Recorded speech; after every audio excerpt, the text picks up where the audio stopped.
This is the new Godox V100 flash unit. It is a circular, portable, easy little speed lights. And here's why I think it's really great for wedding photography. Now, for the sake of transparency, Godox did send me these for the sake of this video. I did actually buy this trigger for Nikon and Hasselblad on my own, but these definitely were something that I was considering purchasing on my own. They were in my B&H cart when I got the email. No money changed hands or anything else like that, but they did send me 2 flash units as well as a separate wireless trigger for the sake of this review. Now, this isn't going to be wildly in-depth. This isn't going to be like hitting every single spec. And to be honest as well, I'm not a huge off-camera flash kind of person, but there are a few different things on these in particular that I was really excited about and wanted to share because I think for the price point and the functionality for wedding photography, these make a ton of sense. Now, right off the bat, one of the things that I've always been annoyed by, every flash unit I've ever had has just taken AA batteries, which is fine because you can have a ton of them, but they just don't last that long. And having these little batteries, the ability to just pop them in, and the ability to charge them via USB-C makes this just like such an easier endeavor because everything else I have also charges with USB-C. The other thing is that it also just adds a significant better amount of power out of these things. So I had never ran into any issue while using these that made it so that I couldn't just rapidly fire flashes off, even with TTL, something that I don't normally do with the other flash units I have, but it just makes a lot of power and a lot of output and a fast recycle time because of the battery system here.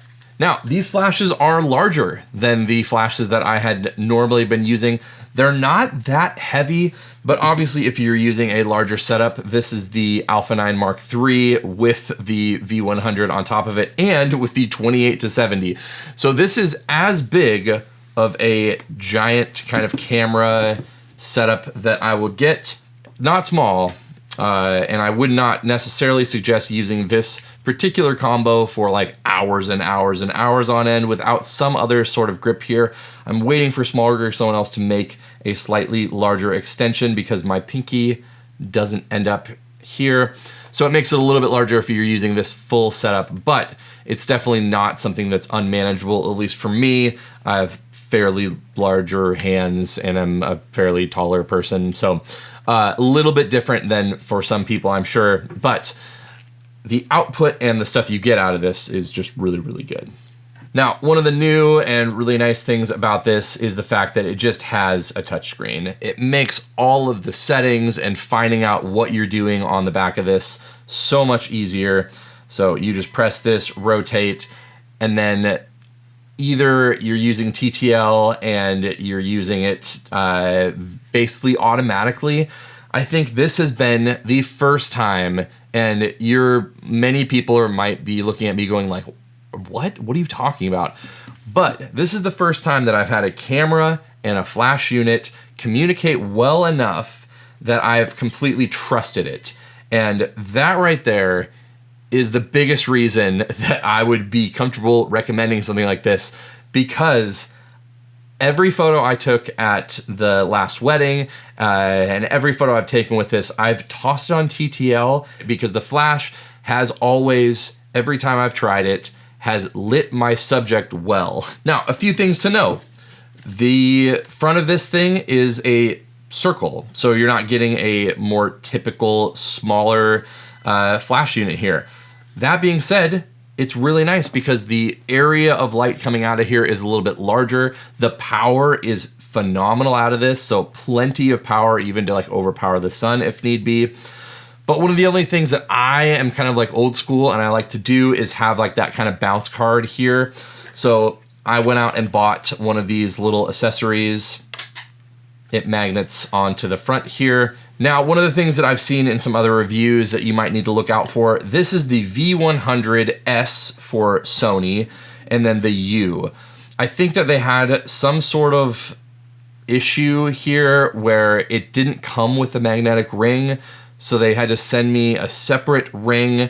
So just know that you need to make sure that you get the one that has the magnetic ring, or at least one that ships with that magnetic ring as well, if you want to use some external magnet things like this. So I found this really good.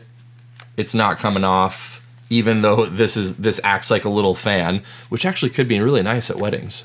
The nice part is you can rotate it as well, so it's something that even if you're doing a vertical portrait or something like that, it's something I wasn't able to do on my other flash units.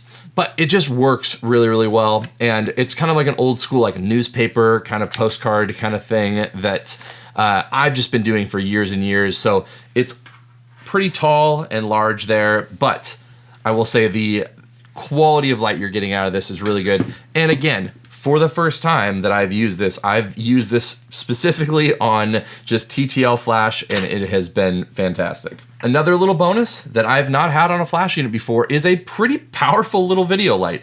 It's got one little chip in here, I think, maybe a couple, but as you can see, it's actually pretty bright, and especially in some smaller ambient situations, I usually carry a video light along as well, but the ability to just, if you want to say like, get a cake cutting or something like that. Even a cake cutting is usually fine with flash, but if you wanted to, in a pinch, be able to go in there and basically use this as a flashlight and get some pretty decent light. It's a pretty tight little circle here, but for some more ambient portraits, things like that, it works really well. And frankly, I used it multiple times at this wedding just as a flashlight, looking through my bag, things like that. And as a modeling lamp, it works really well as well. It helps to reduce red eye and give you a better sense of what's going on, especially if it's really, really dark. So a little bonus there that you can use this. It's definitely, if you look at it, it's definitely a lot warmer than like a daylight temperature, but obviously it's something that you can get used to, and I don't know, just it became a little bit of a bonus out of this whole thing. Now, one of the other biggest things that was really, really nice out of this is just the ability to use this with the Alpha 9 Mark III, the Sony A9 III, has that global shutter and the ability to flash sync at literally any shutter speed. I was able to do this on TTL and just use it full board in basically any situation. So if I want to be outside and photographing something at f2, I can do that. It makes this whole setup pretty ridiculous. So on like a run and gun wedding day, let's say the couple really wants to do portraits in front of something that the lighting's not that great on, you can have this, especially maybe use this bounce card, something like that, use a couple of these, and get some pretty good light in some bad situations, which is kind of like what wedding photography is. Now, the other really nice thing about this as well, these flashes both can trigger each other. So you can have one camera that has the flash on it and it can trigger the other one, or you can use these little flash units. So this is the X3. The Hasselblad here takes the Nikon protocols. So if you want to get one of these for the Hasselblad system, you definitely can. It makes it really, really easy to use off-camera flash with something like this. And just because these are the Sonys, that's what the hot shoe is, but it still can absolutely, you can put these on stands. I could hold one of them and use this, no problem. And the ability to be able to use these on multiple systems if you have this little trigger is really nice. So this is the X3 trigger with the Hasselblad here, and then I also have it for the Sony. But overall, it's just been a really easy setup, and I think that's the thing. If you are wanting to get a flash unit that's going to give you really good power, really just a lot of flexibility here, this is just a really good set. I know that this has kind of come across maybe a little bit of an ad almost, and they did give me these for this review, so take that for what you will.